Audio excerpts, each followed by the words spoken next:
नमस्कार मित्रांनो, स्वागत आहे तुमचे होरे ॲग्रो फार्म या यूट्यूब चॅनलवरती. मी सुनील होरे. मला याचं कारण आज आपली ही ऊसाची व्हरायटी आहे. हा त्याचा प्लॉट आहे की 8005 ही व्हरायटी आहे.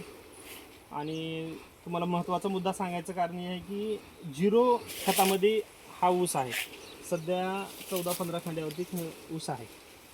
तर खांड्याची साईज बघा, सर्रास पेरी किती लांब आहेत.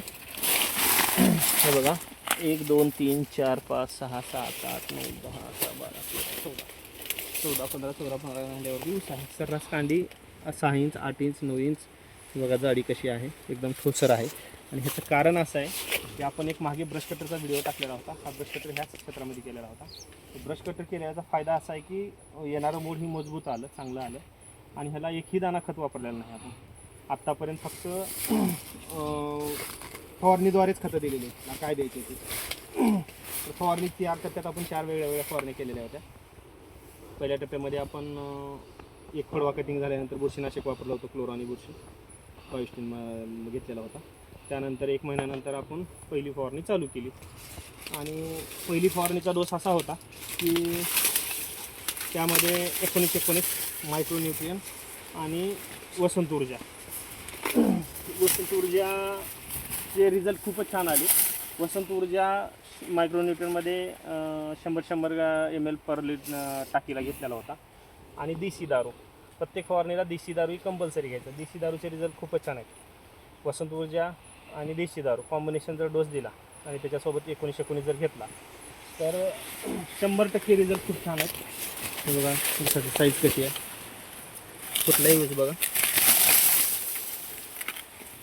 पेर मजबूत येतं. आणि मी सेकंड डोस जे मला वर्षाकाठी 1.5 ते 2 लाखाचा खताचा डोस लागतो का, 12-15 एकरचा ऊसाचा प्लॉट आहे. तर ह्यावर्षी मी एकही दाणा खत घातलेला नाही. आता मी वॉटर सोल्युबल चालू केलं, तेही प्रत्येक पाण्याला 1 किलो खाद देतो. एकदा 0-52-34 देतो, 0-0-50 एक वेळेस, आणि 19-19 किंवा 0-52-34 कुठलाही एक चालतो.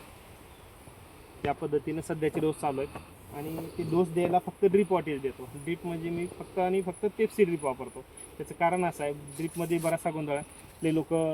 बरेचसे लोकांचं म्हणणं असं आहे की ओरिजिनल कंपनीचं घ्या, ब्रँडेड कंपनीचं घ्या, चांगला घ्या, 5-6 वर्ष वापरता येईल, 10 वर्ष वापरता येईल. प्रत्येकाला तेवढं मेंटेन करणं शक्य नाही, प्रत्येक शेतकऱ्याला. आणि ड्रीप ज्यांनी वापरलं आहे त्यांना प्रश्न विचारा की ड्रीप कसं असतं. ज्यांनी वापरलं त्यांना तरी ड्रीप एक वेळेस आतरलं, नंतर काढते वेळेस 30% डॅमेज होतं. मग त्याला जॉईनर टाकणं, ब्लॉकेज काढणं, ब्लॉकेज काढायची असे ट्रीटमेंट करा. ह्या सगळे कुटाणे करण्यापेक्षा साधं पेप्सी ड्रीप वापरायचं. एकरी 6,000 रुपये खर्च येतो. लाईन तर तुमचे पाईप तर तेच राहणार आहेत. पाईप काढून बाजूला घ्या, 5 तासोबत त्याला लावून द्या किंवा वेस्टेज काढून विकून टाका, काही हरकत नाही.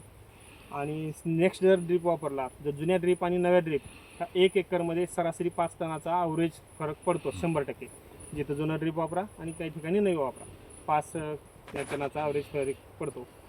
तर ह्या पद्धतीने जर केलं तर शेतकऱ्याला एकतर काढण्याचा आणि घालण्याचा ह्याचा मेंटेनन्स सरासरी 4,000 रुपये खर्च जातो. काढायला 2,000 रुपये, टाकायला 2,000 रुपये.